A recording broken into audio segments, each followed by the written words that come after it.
Now, one last little tidbit before we move on, because we got a lot of people we want to get through today. There is one, the threads are like spider webs, right? These are thin connections. But I did find a few connections here, because one of the basic tenets of Zoroastrianism is there is good and there is truth. Mm-hmm. And it is your job as a mortal to seek out that truth, right? And so this guy and his followers were known as worshipers of wisdom. Seeing this coming yet? It's going to be fun. You would even say that they were lovers of wisdom. And the Greeks, when they picked up this lovers of wisdom, philosoph, philosophers. Oh. It has been suggested that that word, lover of wisdom, came from Zoroastrians in general, and possibly Zarathustra himself. Oh, wow. And that he was the first philosopher, a lover of wisdom, where he was actually worshiping truth itself as a form of light, fire symbol and all that.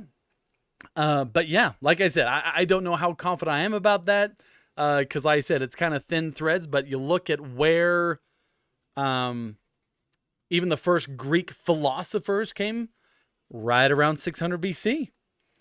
Interesting. That same guy. So there was this idea spreading out through the world of loving and almost worshiping the idea of truth and wisdom and seeking out things. And yeah, this kind of spread out. And right around that same time, you had Greeks coming up with these philosophers, these wisdom lovers, which is just fascinating.